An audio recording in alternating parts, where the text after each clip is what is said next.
Olá, muito boa tarde. O Rio Grande em Movimento desta terça-feira, 14 de maio, está começando. E no programa de hoje você vai ver: fraude. Secretária de Saúde de Estância Velha é presa durante a operação da Polícia Civil. Decreto que flexibiliza a posse de armas do governo federal deve facilitar o acesso de categorias que trabalham com risco. E ainda tudo sobre a preparação da dupla Grenal para as próximas rodadas do Brasileirão. Você vai ver ainda a previsão do tempo e as entrevistas aqui no estúdio. Fique com a gente, o Rio Grande se conecta aqui.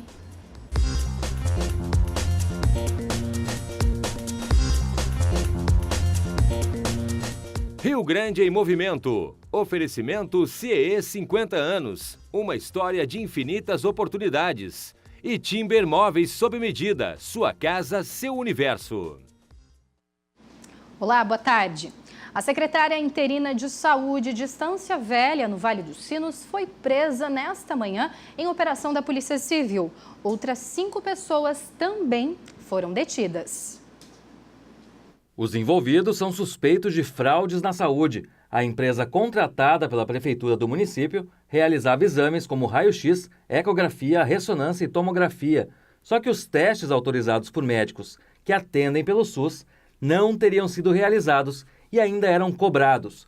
Só a prefeitura de Estância Velha pagou em 12 meses R$450 mil e mais de 1.300.000 no ano seguinte para a terceirizada. Entre os investigados que têm mandado de prisão decretada estão a secretária interina da Saúde, Heloísa Genhardt, o secretário licenciado, Mauri Martinelli, e uma ex-titular da pasta, Ana Paula Macedo. A Justiça também decretou a prisão do ex-dono e de funcionários da empresa investigada. São apurados crimes de corrupção ativa e passiva, fraude licitatória e associação criminosa. Além de Estância Velha, foram cumpridos mandados de prisão e de busca e apreensão em mais 4 cidades: Novo Hamburgo, São Leopoldo, Dois Irmãos e Mostardas. E o decreto que flexibiliza a posse de armas, assinado pelo presidente Jair Bolsonaro, reforça as promessas de campanha e dá mais oportunidade para que os cidadãos andem armados. No texto, além do porte, o decreto altera as regras de importação de armas e do número de cartuchos que podem ser adquiridos por ano, que passam de 50 para 1.000 em casos de armas de uso restrito e para 5.000 nas de uso permitido. Para ter o direito de porte, é necessário ter mais de 25 anos, comprovar capacidade técnica e psicológica para o uso de arma de fogo, não ter antecedentes e nem estar respondendo a processo ou inquérito criminal, ter uma ocupação lícita e residência fixa. O decreto facilita o porte de arma para categorias que precisam demonstrar efetiva necessidade de atividade de risco ou ameaça à integridade física. Vão ter o porte facilitado pessoas que atuam como advogados, caminhoneiros, agentes de trânsito, profissionais de imprensa que atuem no setor policial, além de pessoas que moram na área rural, políticos eleitos, presidente da República e até vereadores. Aquele cidadão que está incluído simplesmente porque ele tem a profissão e tem, não quer dizer que ele vá obter o porte de arma, né? Ele tem a justificação, mas os outros requisitos, como a qualificação técnica, o equilíbrio psicológico e a idoneidade, tudo isso ele tem que prestar, eles têm que comprovar. Para o presidente do Instituto Cidade Segura, existem falhas no decreto do presidente. Ele é um decreto que estabelece, primeiro, a possibilidade de porte de armas para muitas categorias profissionais, algumas delas sem a menor precisão, sem a menor necessidade disso. A gente fala muito de pessoas que foram atingidas por bala perdida, por exemplo. Nunca se ouviu falar de alguém que tenha sido atingido por faca perdida, né? Quer dizer, a letalidade das armas é muito diferenciada e as armas de fogo são muito letais. Nas ruas, a opinião é bem diversa. Eu sou totalmente a favor ao porte de arma. Claro, pessoa habilitada, né, fazer um curso, mas ter a sua arma. Esse país não precisa de mais armas. Esse país precisa de educação e de saúde. E a partir de ontem começou a ser distribuída no Aeroporto Salgado Filho uma cartilha com orientações de segurança para turistas que visitam o estado. O material também está em hotéis, restaurantes e consulados de diversas cidades do Rio Grande do Sul. A ideia é ajudar os visitantes, especialmente os torcedores que vêm para a Copa América, que inicia no dia 14 de junho. No desembarque do aeroporto Salgado Filho, uma cena incomum. Quem chega de viagem é abordado pela polícia. Pode até levar um susto, mas o que os agentes estão fazendo é um trabalho bem importante para as próximas semanas. O que os agentes estão distribuindo por aqui é esta cartilha, com várias dicas para turistas. Para os 5 Jogos da Copa América previstos em Porto Alegre, são aguardadas 250 mil pessoas. E a meta é garantir a segurança de todos por aqui. Impresso em português, espanhol e inglês, o guia traz diversas informações para cuidados com crimes como furtos, roubos, entre outros. A primeira tiragem teve 50 mil exemplares, número que vai aumentar ainda mais nos próximos dias. O folheto ele vai ajudar na medida que ele tem algumas dicas de segurança. Por quê? Porque muitas vezes o turista ele está em lazer, ele está na diversão e ele relaxa um pouco. Então, a gente nota que a maioria dos crimes que acontecem são patrimoniais contra turistas e acontecem em virtude, muitas vezes, de um descuido dos turistas. Além do aeroporto, a cartilha também vai ser distribuída em hotéis, restaurantes, postos da fronteira e consulados. A parceria é da Polícia Civil com o Sindicato de Hospedagem e Alimentação de Porto Alegre e região. Tudo que envolve a satisfação desse turista nós temos que pensar. Então nós, por exemplo, nós temos cursos bilíngue para que as pessoas estejam aptas a atender, assim como é extremamente importante essa manifestação da delegacia do turismo em se envolver na prevenção, a satisfação desses turistas. Tomara que nenhum deles tenha que visitar a delegacia, mas caso precise, ele vai ter facilidade para isso e será muito bem atendido. Bom, e mudando de assunto, a gente fala agora aqui no Rio Grande em Movimento sobre saúde. Você sabia que problemas na coluna são um dos principais motivos de afastamento do trabalho? E que a cada 10 pessoas, pelo menos 7 apresentam ao longo da vida algum tipo de problema relacionado à coluna? Pois é, essa informação é da OMS, a Organização Mundial de Saúde. Mas para a gente falar mais sobre esse problema que atinge sim muita gente, a gente recebe aqui o seu Sérgio Zilmersten, que é ortopedista e membro da Sociedade Brasileira de Coluna. Seu Sérgio, doutor, seja muito bem-vindo ao Rio Grande em Movimento. Muito obrigado, e você trouxe um assunto bem importante, porque todos nós adultos, de 10 adultos, 9 terão um dia uma grande dor na sua coluna que o incapacitará para o trabalho. Porém, se nós tomarmos algumas medidas bem básicas, nós podemos ter uma vida bastante confortável com a coluna. Medidas essas super simples. Que medidas seriam essas, doutor? Basicamente, ter um peso adequado à sua altura, manter a atividade física corporal, rotineira, não o do fim de semana, tá? E tomar alguns cuidados na prática diária das pessoas, tais como levantar peso, carregar pesos nas costas, cuidar da sua parte saudável do seu corpo em relação a açúcar, em relação à gordura, em relação às suas doenças básicas, muitas vezes tipo ácido úrico, e tudo isso então deixa uma vida bem mais confortável. Agora, o mais importante mesmo é que nós devemos conhecer algo a respeito do nosso corpo e da sua família. Então, para isso, a gente já sabe hoje em dia que a dor na coluna está ligada a algumas questões genéticas. E, por isso, se nós temos conhecimento prévio, nós podemos fazer uma profilaxia. Perfeito. E, doutor, uma grande pergunta, né, que eu vejo muito por parte até mesmo dos próprios pais de adolescentes, né, na fase da adolescência ali, a postura dos jovens, principalmente nessa fase de crescimento, de grande desenvolvimento, ela pode interferir num futuro, conforme ali falta de postura mesmo, ou de exercício, sobrepeso, o que tem que ficar atento? Quando você é jovem, o que a gente tem que ficar atento, e os pais principalmente, é observar se o alinhamento da coluna do seu filho está adequado. Como é que se sabe isso?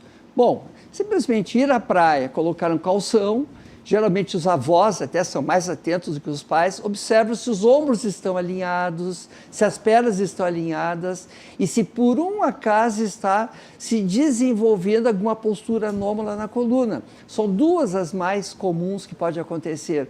Ou o jovem Geralmente o menino está indo muito rápido no seu crescimento e ele forma uma cifose, ele forma um dorso curvo, ele fica com as costas muito encurvadas, já para o médico, para saber se isso aí é importante ou não.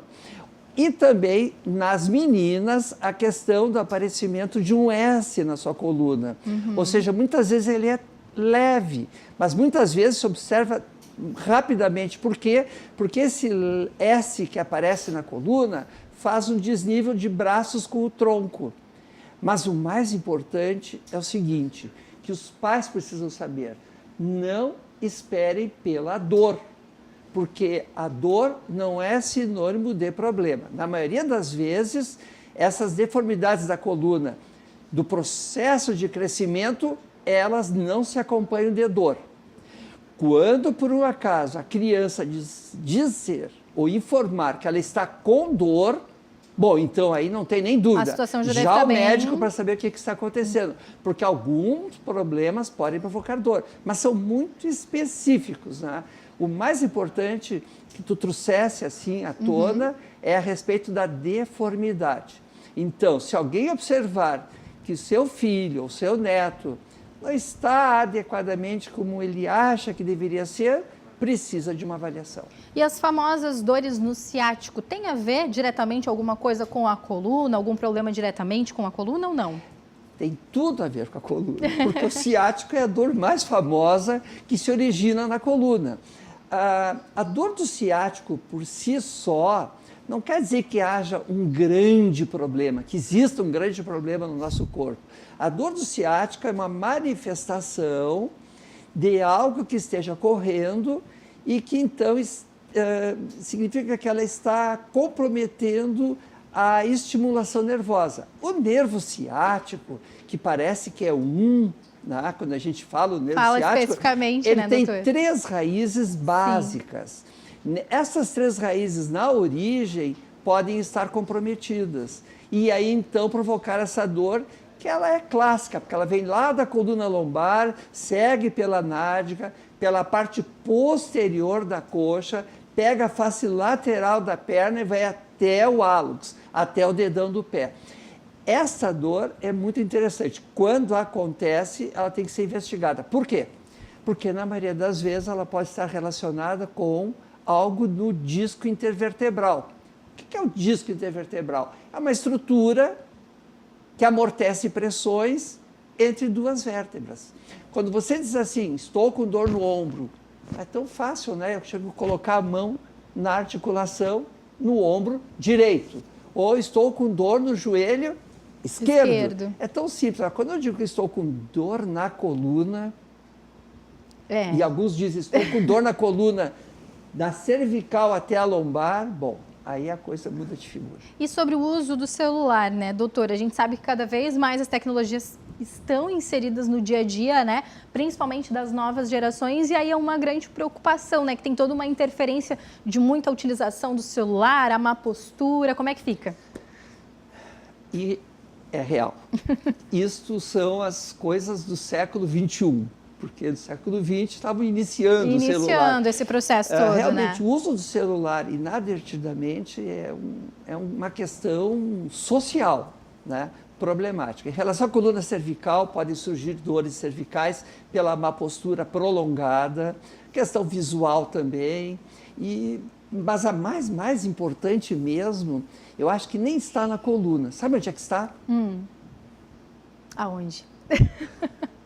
Na distração do meio que nos cerca. Exatamente. Podemos cair, atropelar, bater o carro, machucar-se espontaneamente ao tropeçar. Aí temos as grandes lesões, ou seja, né? O grande problema do telefone mesmo está em nós nos desconectarmos do mundo que nos cerca e com isso causar problemas irreversíveis. Problemas irreversíveis mesmo, né, doutor? Mas mais do que a dor na coluna, né? Com certeza. E numa situação mais agravante, em que a pessoa já tem até mesmo dificuldade para andar, tem muita gente que resiste ir ao médico, enfim, não tem nem que pensar 2 vezes, né, doutor? Tem que fazer aí todos os exames de imagem. Qual é a principal orientação por parte da medicina nesses casos já de grande avanço? Bom, aí aí nós temos que ver o seguinte, faixas etárias. Tá? Eu acho que eu me dirigiria, da criança, adolescente, nós conversamos. Pai, vó, leve seu neto, seu filho ao médico, está feito o seu papel. E depois o médico irá ter a conduta certa. Agora, nos pacientes idosos, que é a grande faixa, já que nós estamos aumentando dramaticamente na pirâmide de vida do nosso país, nós temos que ter muita atenção, porque quando a gente começa a apresentar dor, ou inicia a apresentar dificuldade para se movimentar, principalmente para caminhar, então nós temos que olhar as questões degenerativas da coluna. É um outro assunto para um outro momento. Com certeza. Doutor, muito obrigada pela atenção. O pessoal aqui ficou até fazendo pergunta da própria produção, ficou muito curioso, é um assunto que chama a atenção, que está no nosso dia a dia. Mais uma vez, muito obrigada aqui por ter vindo ao Rio Grande em Movimento. E eu que agradeço as suas inteligentes questões colocadas. Muito obrigada, doutor. Bom, a gente segue aqui com a programação da RDC TV. Vamos para um rápido intervalo e o Rio Grande volta já já.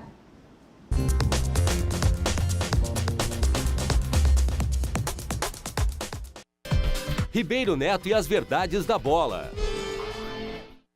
Pois é, as verdades da bola com ele, Ribeiro Neto. Seja muito bem-vindo, né? Ao som aqui dos meninos, né? Que eles ficam 5, 4, 3, isso é bom. 2, né? O Dudu e o Riva ficam aqui comandando a gente também. Eu não sei, antigamente, eu tô velho, né? Eles chamavam de contra-regra, é isso, né? Eu acho que é, né? Mas, enfim, o importante é a competência dos nossos colegas, né?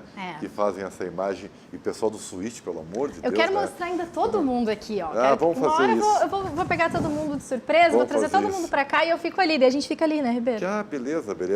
E aí, sofreu muito no sorteio ontem? Ai, Ribeiro. Teve uma hora, assim, que eu tava junto com meu filho, teve uma hora, eu disse, vai dar Grenal. Pois é. Porque aquelas bolinhas corriam pra lá, corriam pra cá, e não saía nem Grêmio, nem Inter. Nada, né? E aí, faltando 3 bolinhas, saiu, né, o Internacional e depois o seu adversário. Foi um negócio assim, claro que eu não sofri, porque se desse Grenal, estava tudo bem para mim, né? E aí eu já emito uma primeira opinião. Eu, ao contrário de muitos que, não sei se por terem ou preferirem serem politicamente corretos, né, estão aí, Grenal na semifinal, Grenal... Não, vamos falar a verdade para aqui, ó. A possibilidade de ser Grenal na semifinal, ela é improvável. Bem improvável, né? Dá pra gente meio que descartar, né? Eu sei, tá? E tá aqui um cara que é adepto do bairrismo. Eu sou gaudério, sou gaúcho, eu também acho que as nossas mulheres são as mais bonitas, eu também acho que tudo aqui no Rio Grande do Sul é melhor, que os nossos clubes são maiores, porque o gaúcho é assim, né? Eu sou catarinense, né, Ribeiro? Então eu percebo bastante, né? Então, tu já deve ter descoberto, então, que nós conseguimos uma proeza muito grande aqui no Rio Grande do Sul, em especial aqui na nossa capital. Nós conseguimos eleger o pôr do sol do Guaíba como o mais bonito do mundo. E quem diga que não é, entendeu? E, inclusive, virou uma das únicas atrações turísticas da cidade, né? Porque Porto Alegre não tem atração turística. Então, que seja o pôr do sol que nós elegemos. Nós, porto-alegrenses, elegemos como o melhor, mais bonito do mundo e não estarei aí pro resto, né? Então, nós somos assim. Então, dito isso, quer dizer que eu também canto hino no estádio. Gosto disso. Só que a minha diferença é que eu não sou nem cego, nem surdo, nem mudo. Sabe ver os dois lados. Eu sei exatamente qual é a verdade, tá? E a verdade que, além de nós não termos o melhor pôr do sol do planeta Terra, né, e não sermos os mais bonitos, embora eu seja uma figura exemplar, né, Grenal na semifinal, ela é quase impossível. Né? E aí vamos dizer, mas por que, Ribeiro? Né? Mas antes dos porquês, vamos ver a matéria do Guilherme Paz a respeito do sorteio. Toca a ficha. O sorteio da Libertadores. Quanta ansiedade para alguns. Aconteceu ontem. Grêmio e Inter já conhecem os seus adversários das oitavas de final da competição. Jogos que acontecem só depois da Copa América. Da dupla, a primeira bolinha a aparecer foi a do Inter, que pega o Nacional do Uruguai. Time que somou 13 pontos, 4 vitórias, 1 empate e apenas uma derrota na competição. É a 4ª vez que os clubes se enfrentam na Libertadores. Foi em 2006 que, na mesma fase de matas, o Colorado eliminou a equipe uruguaia e logo se tornou campeão da Libertadores. Então, para aquele torcedor que acredita no destino, já sabe, né? O Grêmio vai ter um reencontro. Segundo colocado do grupo, ficou atrás do Libertad. E é justamente contra a equipe paraguaia que o Grêmio decide a vida. Na fase de grupos, perdeu em casa por 1-0. No Paraguai, uma vitória de 2-0. Até ganhou no agregado, mas agora é uma nova história, que, tanto para o Grêmio quanto para o Internacional, só recomeça depois da Copa América. Pois então, vamos começar com o Internacional. Inter e Nacional de Montevidéu. O Guilherme deu aí a campanha do Nacional, que foi uma boa campanha também na fase de grupos. Mas eu particularmente considero que o confronto do Inter, ele é mais acessível. Não vou dizer mais fácil, porque não existe jogo de Libertadores fácil. Não existe. Tá? Mas ele é mais acessível, mais administrável do que o confronto do Grêmio. Por quê? Por que, Ribeiro Neto? Porque, em primeiro lugar, o Inter decide em casa, pela maior campanha. Tá? Em segundo lugar, o Nacional de Montevidéu é uma equipe que lá atrás, outrora, foi um dos grandes clubes da América do Sul, campeoníssimo e tudo mais. Há décadas não é, né? O que ele tem? Ele tem uma camiseta pesada, mas há muito tempo essa camiseta não se materializa em resultados. Né? Então, eu vejo que o Internacional tem mais time que o Nacional, vai decidir em casa, é perto, então o Inter vai ter um grande número de torcedores lá no Central Park, que é um estádio que eu já fui e fiz jogo lá, o Inter já jogou lá, né? Em 2006 jogou lá, 2007 jogou lá. É um estádio pequeno, é um Passo da Areia melhorado, mas nada que assuste, nada demais. Tá? Então, eu vejo como perfeitamente administrável para o Inter passar. No caso do Grêmio, eu tenho apenas um ponto de interrogação, porque eu também acho que o Grêmio tem mais time que o Libertad. E mesmo que decida fora de casa, também considero o Grêmio favorito no confronto. Só que, na minha opinião, o Grêmio está mal. O Grêmio está mal, seu desempenho em campo é completamente irregular. Ué, regular, Ribeiro errou? Não, é regular, porque ele está sempre mal. Tirando os 30 minutos de Grêmio e Fluminense, o Grêmio está com um desempenho ruim. E isso me faz acreditar ou esperar que a parada da Copa América faça com que o Renato, alô Renato, consiga, né, devolver ao Grêmio uma mecânica de jogo competitiva. Tá demorando para isso, né, Ribeiro? Tá... E eu não sei se vai conseguir, estou deixando bem claro. E aí agora eu vou chegar onde eu quero. Vamos colocar a arte aí que nós fizemos a respeito do sorteio. Porque é o seguinte, olha só. Bom, o grande confronto é River Plate e Cruzeiro. É o mais pesado, né? Com o Cruzeiro jogando a segunda em casa. Depois temos Solanense e Cerro Porteño, onde qualquer coisa pode acontecer. LDU e Olímpia também. Atlético e Boca Juniors. Eu acho que o Atlético deu azar, né, em pegar o Boca, que é especialista em mata-mata, embora o Atlético já tenha vencido o Boca e bem vencido aqui no Brasil. Godoy Cruz e Palmeiras não dá nem para saída, tá? O Palmeiras vai atropelar. Emelec e Flamengo, eu acho que o Flamengo, como joga a segunda em casa, também passa sem grandes dificuldades. O Emelec do Equador joga em nível do mar, ao nível do mar, então não vejo grandes problemas, também é administrável para o Flamengo. Bom, aí você está vendo ali do lado direito, se apega apenas do lado direito, você está vendo as cartelinhas se cruzando, tá? Sim. O que quer dizer? O vencedor do confronto Godoy Cruz e Palmeiras pega o vencedor do confronto Grêmio e Libertad. Exatamente. E o vencedor do confronto Flamengo e Emelec pega Nacional e Inter. Inter e Flamengo é uma tendência. O Inter provou no domingo passado que o Flamengo não é osso duro assim. Né? E acho que o Internacional pegou um chaveamento muito administrável. Ribeiro, mas o Inter vai passar. Eu não sei, vai depender muito de muitas coisas. Mas eu acredito que o chaveamento do Inter é mais administrável. Eu estou usando essa expressão porque eu não acredito em facilidades. Sim. Tá? Agora, e aí eu vou ser bem verdadeiro com a torcida do Grêmio. Hoje, que dia é hoje? Dia 14 de maio de 2019, um dia após o sorteio. Hoje, vou ser bem claro, pode trazer para mim aqui, traz para mim aqui. Hoje, dia 14 de maio, eu não enxergo no futebol do Grêmio qualquer possibilidade de passar pelo Palmeiras das quartas de final. E aí é uma das razões que eu vejo como improvável uma semifinal Grenal, tá? Por mais bairrista que eu seja. Tá? Agora, o Grêmio está impedido de ultrapassar o Palmeiras? Não. Eu tenho certeza até que o Filipão não deve ter gostado de pegar o Grêmio. Por quê? E aí vem vamos dizer, a esperança. O Grêmio tem um tempo para tentar se reorganizar. Que o Grêmio tem camiseta, que o Grêmio tem grandes jogadores, tudo isso é verdade. Que o Grêmio no mata-mata é forte, o Filipão sabe disso. Por isso que eu digo, o Filipão não gostou de pegar o Grêmio. Agora, na bola, hoje, vou repetir, 14 de maio, a bola do Grêmio é desse tamanho, tá? E é por isso que eu digo para vocês, não adianta o Renato vir com o discurso de melhor time do Brasil, porque isso é uma falácia.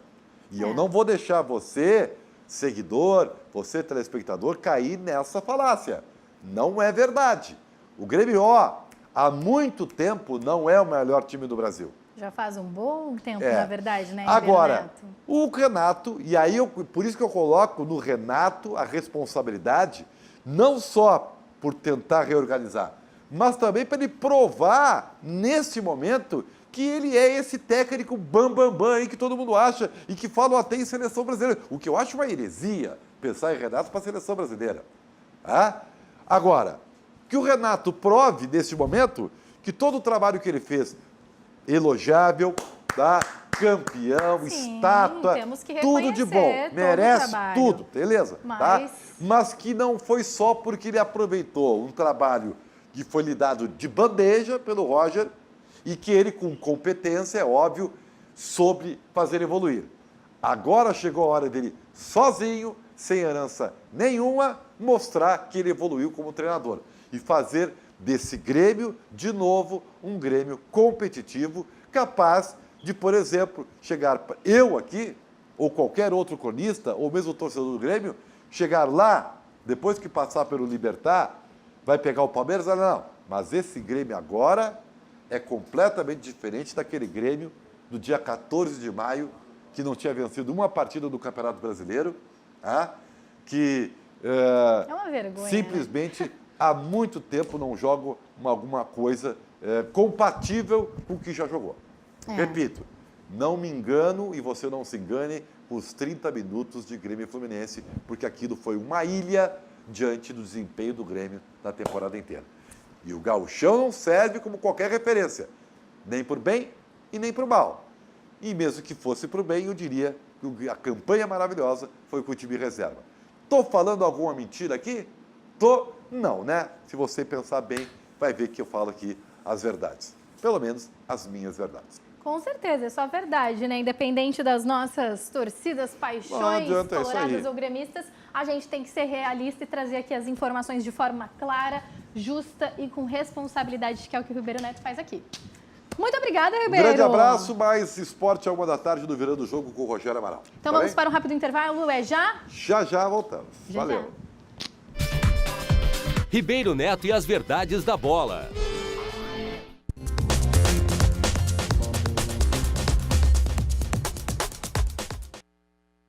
Estamos de volta com o Rio Grande em movimento e após a determinação da Justiça, o governo pede ampliação do prazo para a retirada de presos em viaturas nas delegacias. A Justiça determinou que a SUSEP recolhesse os presos que estão em delegacias e viaturas. A superintendência recorreu à decisão, que deveria ser cumprida até amanhã de hoje. O Executivo tem que cumprir a decisão liminar do 2º grau e, para isso, esbarra nos limites das decisões de 1º grau. O que nós estamos pedindo para o Judiciário é que, nessa negociação, nos ajude não apenas a resolver a questão da liminar, mas iniciar uma solução permanente, sustentável, para essa situação absolutamente, hoje, inadministrável. O secretário garante que no mandado de segurança foram indicados 71 presos para serem encaminhados a penitenciárias e que destes restam apenas 9 para serem realocados. Aqueles presos que estavam em viatura em DP e já foram encaminhados ao sistema, daquela lista que consta no mandado de segurança, nós temos ainda 9 presos ainda, né? Então, hoje pela manhã a SUSEP foi notificado, dentro desse prazo de 24 horas, certamente esses que estão na lista serão retirados e encaminhados ao sistema.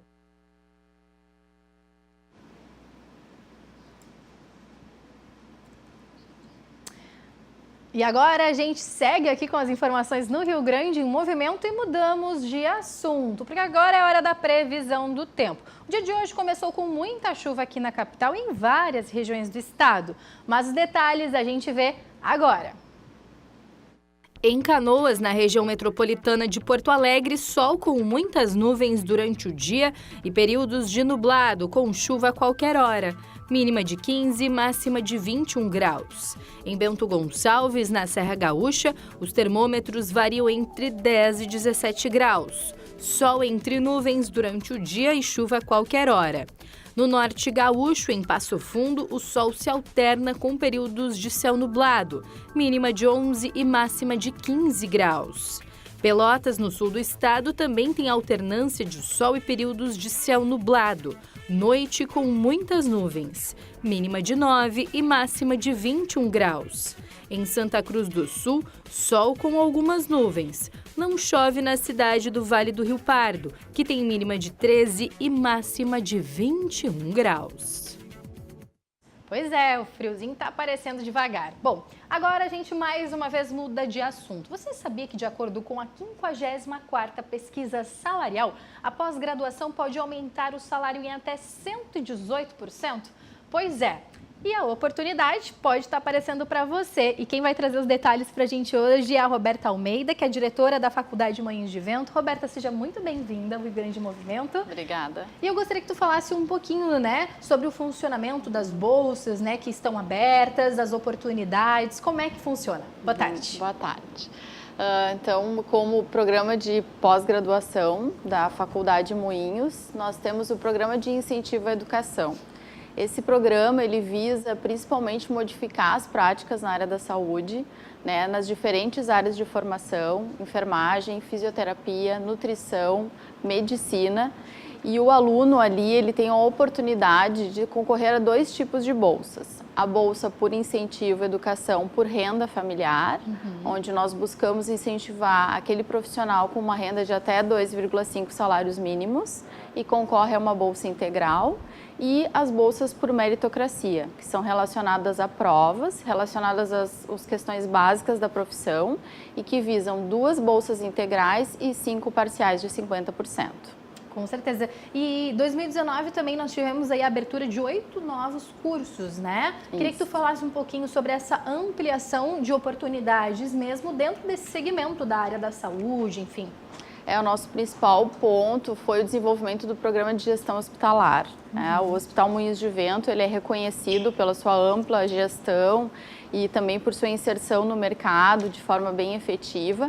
E dessa forma, nós buscamos, através da educação, adjetivar a gestão na área hospitalar, reduzindo custos, otimizando processos e também com foco bem direcionado à área multiprofissional, onde nós buscamos reduzir e principalmente alterar os desfechos para o paciente, minimizando riscos e potencializando a qualidade e segurança na assistência direta.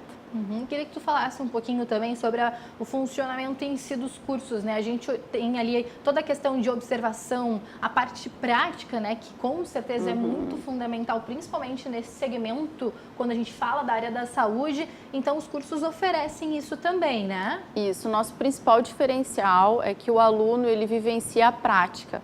Os nossos coordenadores de pós-graduação, eles são também os gestores da área assistencial. Então, eles trazem a necessidade da beira do leito, as potencialidades da área da saúde e também multiplicam esse conhecimento em instituições do interior e em todo o Brasil. Então, esse é o nosso grande diferencial. O profissional, ele realmente redefine a sua carreira, ele aprende na prática e ele consegue aplicar no seu dia a dia todo o conhecimento de sala de aula, principalmente utilizando o contexto hospitalar do Hospital Moinhos de Vento e das instituições parceiras com as quais a gente trabalha. Com certeza. E também vocês oferecem uma série de parcerias aí com outras entidades, até para promover desconto. A gente sabe do olhar, do viés social, né?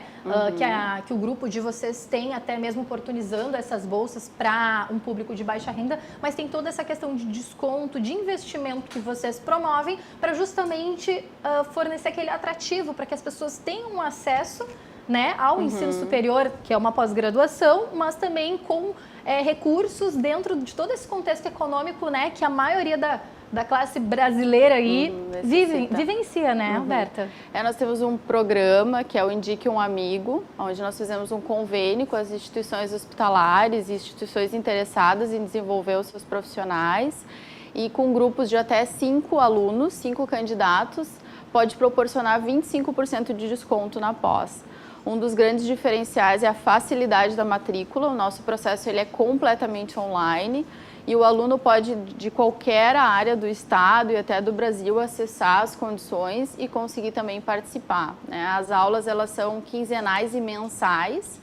Então, com o profissional trabalhador que realmente vai utilizar esse conhecimento na prática, ele consegue se organizar para participar e estar presente no curso também. E até quando que vão as inscrições? Como é que funciona todo esse processo? As principais dicas aí para quem está assistindo em casa a entrevista e que tem algum interesse também em participar. As inscrições vão até o dia 17 de maio, sexta-feira. Nós temos a aula inaugural no Hotel Sheraton com o nosso palestrante Jairo Bauer. Então, convido, né, quem tem interesse em estar lá.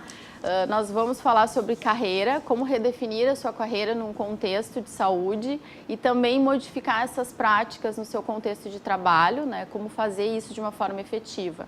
Então, até o dia 17 de maio, esperamos as matrículas para os cursos de pós-graduação. Muito importante também essa mobilização com a participação de palestrantes, professores, por parte do grupo, para justamente fomentar com que o público possa ir e cada vez mais se profissionalizar, né, Roberta? Isso. O ponto principal, o nosso principal objetivo é aditivar, sim, a assistência, modificar a prática, modificar os desfechos para o paciente e melhorar o sistema de saúde como um todo no Brasil. E com certeza, a educação aí, como até eu iniciei aqui hoje, né, a nossa entrevista com a Roberta, é 118% a mais, segundo aí várias pesquisas, né, segundo várias comprovações científicas de que realmente, né, o aprimoramento na educação com certeza facilita muito aí para que os trabalhadores possam cada vez mais conquistar o seu espaço, ter melhores ganhos. Roberta, muito obrigada pela entrevista, pela participação aqui no Rio Grande Movimento. Eu vou até deixar o site aqui para o pessoal de casa.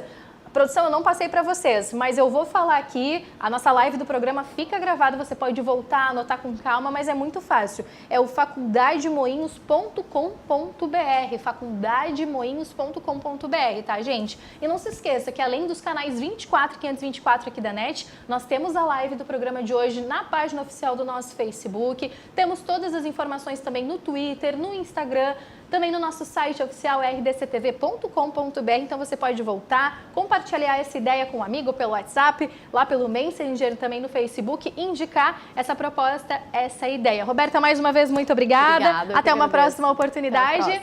Agora nós vamos para um rápido intervalo. O Rio Grande em Movimento volta dentro de instantes.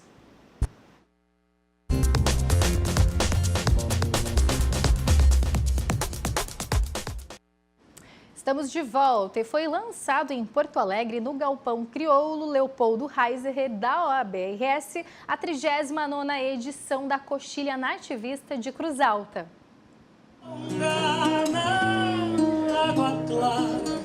A Apresentado de forma ininterrupta, um dos festivais mais importantes de música regional do estado comemora 39 anos. Este ano, a Coxilha Nativista de Cruz Alta acontece de 24 a 27 de julho, no Ginásio Municipal José Westphalen Correia. Um produto da nossa cidade, né?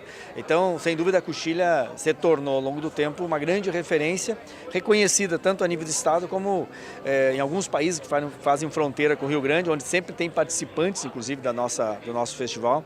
São mais de 800, 900 composições apresentadas todo ano e dessas saem 30 para disputar no festival. Então, tu vê que tem realmente uma grande participação e tem um grande valor para a cultura gaúcha. Dentro do festival tem a 35ª edição da Coxilha Piá, estimulando as crianças a despertarem o gosto pela tradição gaúcha. O segredo de termos nesses reality shows aí nacionais muitos gaúchinhos despontando e disputando e brilhando é justamente por termos no Rio Grande do Sul festivais que atendam a categoria mirim, que isso garante a longevidade dos festivais, né? E além da Coxilha Piá, que nasceu em 84, também pioneira nessa categoria, a Coxilha a partir disso outros festivais também passaram a ter essa categoria infantil. Com proposta de oportunizar uma amostra de trabalhos com grandes nomes do estado, tem a 3ª edição da Coxilha Instrumental. E nós já tivemos, e passa no palco da Coxilha Instrumental, os grandes nomes da música instrumental do Rio Grande do Sul e do sul do Brasil. Já passaram nomes como Yamandu Costa, Lucianel, Marcelo Caminha, Iangos, o Samuca do acordeon, e outros tantos nomes que passaram e ainda vão passar agora, vão continuar passando no cenário da música instrumental. Esse evento ele ocorre graças ao projeto cultural aprovado pela Lei de Incentivo Federal, antiga Lei Rouanet, agora Lei de Incentivo à Cultura Federal, através do Ministério da Cidadania, e tem como patrocinador master a CCGL, que teve essa grande visão de enxergar a Coxilha como uma marca forte, não apenas vinculada à cidade onde ela está sediada, mas que sintetiza um pouco da região. A Coxilha Nativista está no 39º ano em Cruz Alta. E neste ano, além da tradicional competição de música, conta com o projeto Coxilha Vai à Escola, beneficiando escolas da rede municipal e estadual. Nós estamos no 2º ano do projeto, né? E o grande objetivo, e talvez aí eu já esteja dizendo da grande importância, é nós fazermos com que as crianças também participem através do desenvolvimento do gosto pela música nativista, né? Do desenvolvimento da questão artística como um fator importantíssimo na educação. Olá, somos as prendas da 39ª Coxilha Nativista, que acontecerá na cidade de Cruz Alta, nos dias 24 a 27 de julho, no ginásio municipal. Deixamos aqui o nosso convite. Ainda caso como rosa, caso ela queira ou não queira. Bacana, e o convite das meninas também, parabéns. Bom, a gente segue aqui com mais entrevistas, direto dos estúdios aqui do Rio Grande Movimento. E agora nós vamos falar sobre projeto social. Pois é, e quem está aqui com a gente é o Eduardo Flores, que é o idealizador do projeto Valentes de Davi. Eduardo, seja muito bem-vindo aqui ao Rio Grande Movimento. E eu quero que tu fale, antes de mais nada, antes de a gente até mesmo falar das próprias campanhas, toda a mobilização, né, por parte do projeto, queria que tu explicasse um pouquinho como é que foi idealizado tudo isso, né? Tu que é um dos idealizadores, um dos fundadores, por que foi criado? Sim, então, bom dia a todos, boa tarde. Quando eu saí das ruas, né, sou um ex-morador de rua, e 2 meses após sair da condição de morador de rua, eu tive a ideia de levar um pouco de alimento para os meus amigos que moravam na mesma praça que eu morava. Levei num dia de manhã para 2 e prometi de voltar no outro dia, já tinha 4, 5 esperando. Voltei no outro dia, tinha 14 já, 15, aí foi aumentando. Aí nós entendemos a necessidade de formalizar, né? De ter um projeto para atender, no primeiro momento, só alimentar os moradores de rua. Era o que eu podia fazer na minha limitação.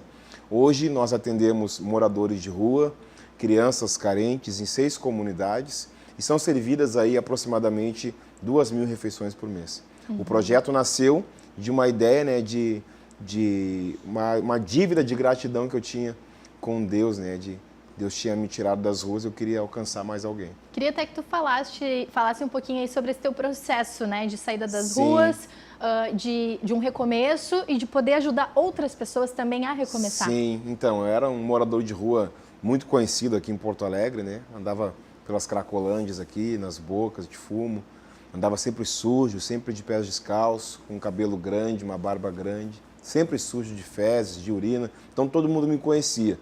Até que um dia alguém, na Avenida Bento Gonçalves, me deu um abraço, né? Sempre alguém me pergunta, como é que tu saiu da rua?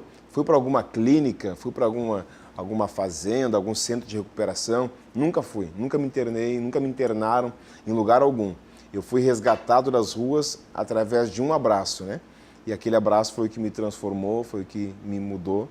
E eu decidi, então, ter aquilo como ideologia de vida, né? Distribuir abraços, alimentos, para resgatar pessoas, assim como eu fui resgatado. Nossa, que bonito. E falar um pouco também do projeto que vocês têm com as crianças de creches comunitárias, né? Qual é a campanha hoje que existe, né, dentro do Valentes de Davi e que é interessante o pessoal de casa saber. Então, a ideia era assim, ó, a gente só servia e atendia moradores de rua. Mas um dia eu entendi que eu precisava também cuidar de crianças nas vilas. Por quê? Uma matemática simples. Se eu não cuidasse das crianças hoje, amanhã seriam mais moradores de rua. Ó, as creches ali, inclusive, estão em processo de construção. Isso, é uma sede, a sede lá no Beco do Buda. Beco do Buda. No extremo sul da Zona Sul, né, no Chapéu do Sol, nós estamos construindo a nossa sede. E essa sede vai funcionar assim como creche, porque vamos atender diariamente as crianças, né, oportunizando que as mães da comunidade possam ir trabalhar, porque muitas mães lá não legal, podem ir pessoal. trabalhar porque não tem onde deixar as crianças. Ó, gente, então, já tem ali, inclusive, doações, ó, Banco Itaú, tá agência 0159, na conta 78065-9. Eduardo, eu queria que tu explicasse para o pessoal de casa como é que vocês sobrevivem a partir do voluntariado. Tem algum apoio hoje do governo ou não? O projeto ele se mantém 100% com doações, né? Nossa. Não tem ajuda de nenhuma instituição, não tem nenhuma ajuda do governo, né? Então é 100% com doações de voluntários, né? Então, o voluntariado para vocês é papel fundamental. 100%, em todos os aspectos, né? Para alimentação, nós temos pessoas que nós tiramos de uma situação de vulnerabilidade, alugamos casa para elas, tem pessoas que moram na casa do projeto, tem o aluguel da casa do projeto. A gente está construindo essa sede para atender as crianças, então há uma dificuldade muito grande com mão de obra, o material. Estamos há 2 anos já construindo a sede. Nossa, então há 2 anos nesse processo aí, nesse trabalho que a gente pode dizer um trabalho de formiguinha. De formiguinha. Então é muito bacana e ideal que a gente divulgue aqui pro pessoal de casa que está assistindo a gente, né, gente? Você que está aí assistindo todos os dias aqui o Rio Grande, acompanhando as entrevistas, ó, as doações podem ser aqui, ó, aqui embaixo tem o Banco Itaú. E além também da doação em dinheiro, o pessoal acho que pode ajudar de forma voluntária, Isso, e lá servindo as crianças, e lá fazendo uma atividade pedagógica. E lembrando que toda a doação que é ofertada ao projeto, a gente presta contas depois para a pessoa de uma forma detalhada e transparente. E muito mais do que a doação, quem puder ir lá pessoalmente, né, conhecer as crianças, conhecer as atividades que são desenvolvidas. Onde que fica situado ali o espaço que está sendo construído? Fica na Estrada Chapéu do Sol, número 2409, é a referência do Beco do Buda, né? E toda terça-feira nós estamos aqui na Cracolândia da Vila dos Papeleiros, servindo as crianças, tirando garotas de programa aqui dessa rua mesmo, né? Sim, aqui na rua da emissora. Nós temos aqui em toda a região do bairro Floresta, né? Todas essas dificuldades, esses problemas, né? Que a gente pode dizer que são as dificuldades sociais em relação a isso e também várias outras regiões aqui em Porto Alegre. A gente sabe que temos essas concentrações na conhecida como Vila dos Papeleiros, né? Mas também várias outras regiões que precisam de ajuda, né, Eduardo? Hoje nós temos 4 moças que nós tiramos da vida da prostituição e que são atendidas e assistidas pelo projeto, que foi fruto de um trabalho feito aqui na Vila dos Papeleiros. A gente também tem uma sede do projeto lá no Ceará, em Fortaleza. O pessoal está trabalhando muito lá também.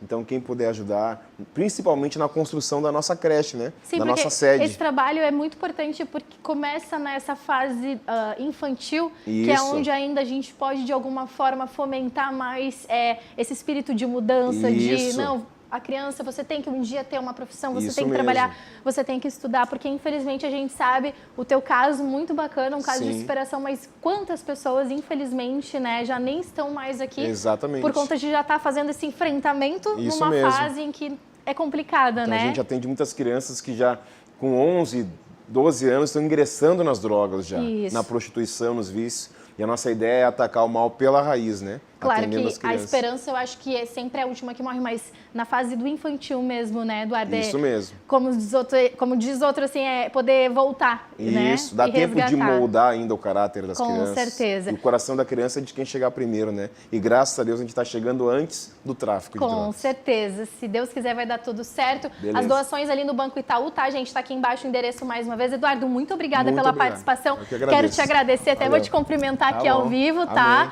Muito obrigada Obrigado. por ter vindo, por Tá ter bom. participado aqui. Essa história de vida muito bacana. Então, gente, Valeu. não deixem de ajudar aí o Projeto Valentes de Davi. E é nesse clima aqui de solidariedade que a gente encerra o Rio Grande em Movimento desta terça-feira. Uma boa tarde a todos e a gente tem esse encontro marcado amanhã ao meio-dia. Tchau, tchau.